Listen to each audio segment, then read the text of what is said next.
Official notification है जो कि district legal service authority Vaishali at Hajipur के द्वारा जो है इसको जारी किया गया है। काफ़ी सारे लोग ऐसे हैं जो कि वैशाली हाजीपुर से नहीं हैं, उनको भी वीडियो देखनी चाहिए क्योंकि अलग अलग जिलों के द्वारा जो है भर्ती निकाली जा रही है, जिसकी सभी जानकारी हमने इस वीडियो में बताया हुआ है। और अलग जिलों की भर्ती आप कैसे चेक कर सकते हैं उसकी भी जानकारी हमने इस वीडियो में कवर करने की कोशिश किया है। ठीक है, यहाँ पे देखेंगे तो इसमें जो भर्ती निकाली गई है ना, जो भी आपका DLSA मतलब ऑफिस है ना, वहीं पे जो है भर्ती निकाली गई है। ठीक है, तो ये आपका जो है डिस्ट्रिक्ट में होता है, जो भी डिस्ट्रिक्ट लीगल सर्विस अथॉरिटी होता है उसके अंतर्गत ही आता है, तो वहीं पे आपको जो है काम करना होगा। ठीक है, इसमें जो है बेसिकली देखेंगे तो 3 प्रकार के यहाँ पे पोस्ट बताए गए हैं, जिसमें सबसे जो पहला पोस्ट है ऑफिस असिस्टेंट का पोस्ट है। 3 पदों पे आपका भर्ती होगा, जो कि कंसेशुअल आपका बेसिस भर्ती होने वाला है, यानी कि सबींदा आधारित पोस्ट होगा, सरकारी नौकरी आपका नहीं है। ठीक है, इसमें हम सैलरी की बात कर लेते हैं तो 20,000 रुपए जो है पर मंथ आपको मिलेगा। इससे एक्स्ट्रा आप कोई भी बेनिफिट गवर्नमेंट की तरफ से, यानी कि जो भी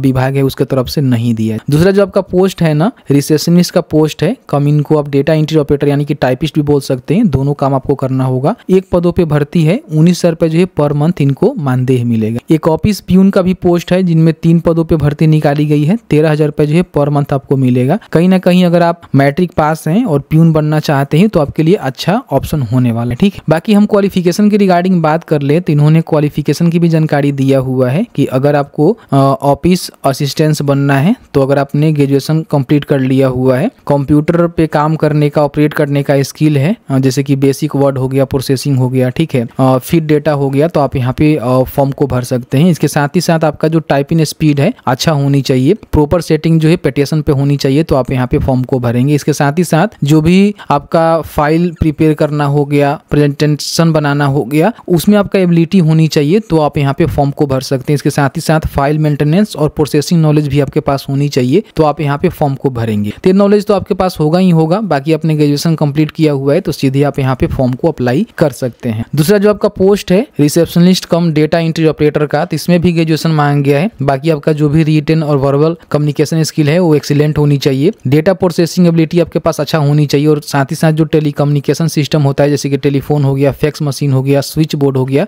उसमें एबिलिटी आपका होनी चाहिए, और साथ ही साथ गुड टाइपिंग स्पीड भी आपका होनी चाहिए, तो फॉर्म को अप्लाई कर सकते हैं। बाकी हम प्यून की बात करें तो केवल आप मैट्रिक पास है तो आप यहाँ पे फॉर्म को भर सकते हैं, और भी कोई रिस्पॉन्सिबिलिटी आपको दी जा सकती है जो कि चेयरमैन के द्वारा जब इसका अप्रूवल आएगा तो वो बता दिया जाएगा। ठीक है, बाकी हम एज लिमिट की बात करें तो इसमें 2 जो पोस्ट है असिस्टेंट और रिसेप्शनिस्ट का, इसमें बोला गया है कि अगर आप मान लीजिए अनरिजर्व्ड के मेल हैं तो 21 से 37 वर्ष के बीच में आपका उम्र होनी चाहिए, फीमेल है तो 21 से लेकर 40 वर्ष के बीच में। वही EBC जैसे कि बैकवर्ड क्लास BCBC से हैं तो मेल है तो 21 से 40, फीमेल है तो 21 से लेकर 40। ठीक है, बाकी कोई SC ST से मेल फीमेल है तो 21 से लेकर 42 वर्ष के बीच में उम्र है तो फॉर्म को भर सकते हैं। बाकी हम प्यून की बात करें तो कम से कम आपका उम्र जो है 18 होनी चाहिए, मैक्सिमम यहाँ पे मेंशन नहीं किया गया है। बाकी हम सिलेक्शन की बात कर लेते हैं तो देखिए सिलेक्शन के बारे में कोई इंफॉर्मेशन दी नहीं गई है, लेकिन हाँ बताया गया है कि जो भी इनके चेयरमैन है ना, उनके द्वारा जब अप्रूवल आ जाएगा कि इनका सिलेक्शन जो है मेरिट बेस्ड होगा या फिर रिटन टेस्ट होगा, तो जानकारी इनके ऑफिशियल पोर्टल पे अपडेट कर दी जाएगी, जो कि आपको चेक करते रहना है।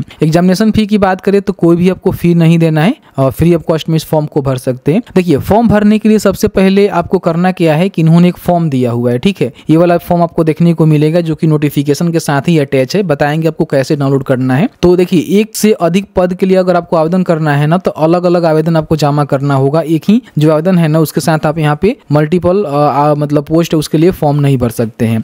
तो जो भी फॉर्म आपको भरना है पोस्ट के लिए, उस पोस्ट का नाम यहाँ पे लिखेंगे। जैसे मान लीजिए आपको प्यून के लिए भरना है, ठीक है, तो यहाँ पे आपको प्यून लिखना होगा। ठीक है, उसके बाद जिला नियोजन निबंधन संख्या भी आपको देना होगा, क्योंकि रजिस्टर होना नियोजनालय में जरूरी है, तो वहां से अपना रजिस्ट्रेशन जरूर करवा लीजिएगा। यहाँ पे आवेदक का जो नाम है ना वो लिखना है हिंदी में, और यहाँ पे इंग्लिश में बड़े अक्षर में आपको लिखना है। फोटो यहाँ पे कैंडिडेट का लगाएंगे, सिग्नेचर जरूर कर लेंगे क्योंकि सेल्फ अटेस्टेड जरूरी है। फिर यहाँ पे पिता या फिर पति का नाम, जन्म तिथि, उसका प्रमाण पत्र भी लगाएंगे। 1/8/2024 को जो भी आवेदक या फिर आवेदिका है उनका उम्र कितना हो रहा है, उम्र बताएंगे।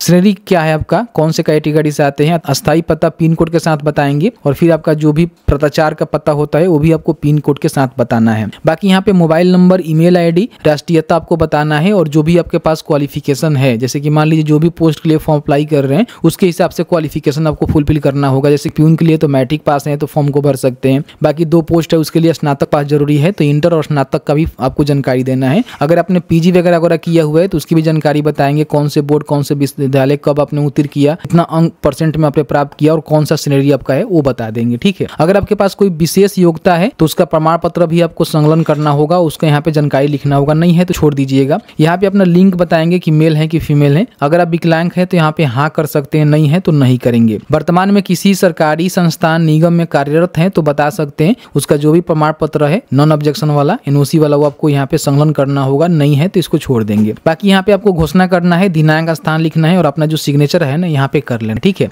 इसके बाद प्रवेश पत्र का भी फॉर्म आपको देखने को मिलेगा तो आपको नहीं भरना है, एक एक्स्ट्रा फोटो जो है इन्वॉल्व में भर के आपको भेजना होगा, जो फोटो चिपका कर यहाँ पे आपको वापस एडमिट कार्ड के रूप में भेजा जाएगा, जो कि कार्यालय के द्वारा भरना है, आपको यहाँ पे नहीं भरना। ठीक है, तो इस तरह से जो है फॉर्म आपको भर लेना है। फॉर्म भरने के बाद क्या करना है कि इनके द्वारा जानकारी यहाँ पे दिया गया है कि फॉर्म आपको कहाँ भेजना है। ठीक है, जैसे कि मान लीजिए आपने जो भी फॉर्म को फिलअप किया हुआ है, आप चाहे तो इंग्लिश या फिर हिंदी दोनों लैंग्वेज में यहाँ पे भर सकते हैं। उसके बाद इसमें क्या करेंगे, जो भी आपका क्वालिफिकेशन आपने जानकारी दिया हुआ है उसका जो भी डॉक्यूमेंट हो गया, सर्टिफिकेट हो गया, सभी का जो है सेल्फ अटेस्टेड कॉपी आपको भेजना होगा, जिसमें एज का डॉक्यूमेंट हो गया, एजुकेशन का, कास्ट का हो गया, स्पेशल कोई नॉलेज है तो उसकी जानकारी हो गया। ठीक है, और आपको जो है यहाँ पे एक इन्वॉल्व मोर आपको मतलब कि जैसे कि जो इन्वॉल्व आप एक बनाएंगे ना उसके अंदर एक छोटा सा जो है आपको इन्वॉल्व भेजना होगा, जिसपे 22 रुपए का जो टिकट है ना वो लगानी होगी। ठीक है, क्या होगा कि जब भी आपका एडमिट कार्ड भेजा जाएगा ना तो उसी इन्वॉल्व में रख के 22 रुपए जो टिकट लगाएंगे उस पे ही आपको वापस भेज दिया जाएगा। तो एक बड़ा इन्वॉल्व होगा, उसके अंदर जो भी डॉक्यूमेंट आप डालेंगे उसके अंदर एक खाली जो इन्वॉल्व है ना उस पे 22 रुपए का टिकट लगाकर आपको जरूर यहाँ पे इसमें अटैच कर देना है। ठीक है, और इसको जो है इनके जो कार्यालय है जैसे कि बताया गया है कि सेक्रेटरी डिस्ट्रिक्ट लीगल सर्विसेज, ठीक है, authority civil court Vaishali at Hajipur by register post या फिर स्पीड पोस्ट के माध्यम से 15 दिनों के अंदर आपको एप्लीकेशन फॉर्म भेज देना है। लेट करेंगे तो फिर आपका कोई फायदा नहीं होगा। ठीक है, बाकी यहाँ पे आपको नेम ऑफ पोस्ट भी लिखना होगा इन्वॉल्व पे, और साथ ही साथ application made on the involve all candidate are required to fill declaration form A relating to criminal case if institute against the applicant, यानी कि इस तरह के कोई भी आपके पास क्रिमिनल केस है तो आपको जो है यहाँ पे आपको जो भी डिक्लेरेशन फॉर्म है ये उसको भरकर भी आपको भेजना होगा, जो कि नीचे आपको यहाँ पे देखने को मिल जाएगा। देखिए ये वाला जो है डिक्लेरेशन फॉर्म है जिसको आपको भरना है कि मेरा नाम ये है और मैं ये डिक्लेयर कर रहा हूँ कि मेरे ऊपर कोई भी क्रिमिनल केस नहीं है। अगर आपके पास है तो यहाँ पे बता देंगे केस नंबर वगैरह, अगर नहीं है तो इसको छोड़ देंगे, यहाँ पे अपना सिग्नेचर जरूर कर लेंगे। ठीक है, और इसको जो है इन्वॉल्व के अंदर भर के आपको भेज देना है। ध्यान रखिएगा कि आपका जो है पूरी तरह से संविदा आधारित जॉब है, कभी भी आप इसमें गवर्नमेंट पोजीशन के लिए जो है क्लेम नहीं करेंगे। साथ ही साथ और भी बहुत सारे यहाँ पे जानकारी दिए गए हैं कि मान लीजिए अगर आप राइट पर्सन नहीं होते हैं, ठीक है, देख सकते हैं कि educational qualification note guarantee that the applicant will be called for examination और इंटरव्यू, कोई भी गारंटी नहीं है कि आपको जो है एग्जामिनेशन और इंटरव्यू के लिए बुला ही लिया जाएगा। तीन बातों को ध्यान रखिएगा, कई बार एप्लीकेशन जो है रिजेक्ट भी कर दिया जाता है बिना किसी कारण बताए। ठीक है, तो ये भी चीजें हैं, तो यहाँ पे सभी बताया गया है, तो आप यहाँ पे चेकआउट कर लीजिएगा। अब यहाँ पे मान लीजिए आप अलग अलग जिलों से आते हैं, अपने जिलों की जानकारी की भर्ती चेक करना चाहते हैं, तो यहाँ पे आपको सर्च करना होगा डिस्ट्रिक्ट कोड और लास्ट में अपना जो भी जिला का नाम है ना वो आपको लगाना। जैसे कि मुझे वैशाली का देखना है तो मैं यहाँ पे लिखा हूँ गूगल में डिस्ट्रिक्ट कोड वैशाली, तो यहाँ पे देखेंगे जो भी वैशाली का डिस्ट्रिक्ट कोड का ऑफिशियल पोर्टल है खुला है, जिसको हम यहाँ पे खोलेंगे और यहाँ पे एक नोटिस का बटन मिलेगा जहाँ पे क्लिक करके रिक्रूटमेंट का बटन पे जाएंगे, तो यहाँ पे देखेंगे ये जो है भर्ती यहाँ पे निकाली गई है। ठीक है, 9/10 को यहाँ पे जारी किया गया है और इसका जो है 23/10 तक यहाँ पे इन डेट रखे गए हैं। इसके 15 दिन के अंदर यहाँ फॉर्म भरना है, तो यहाँ पे नोटिफिकेशन को डाउनलोड कर लीजिएगा और जो भी डेट है उसको क्लियर से देखकर आप यहाँ पे फॉर्म को अप्लाई कर सकते हैं। बाकी आप अलग जिलों से आते हैं तो जिले के सामने आपको नाम यहाँ पे लिखकर जो है सर्च करना होगा, अगर आपके जिले में भर्ती आई हुई है तो आप यहाँ पे अप्लाई कर पाएंगे।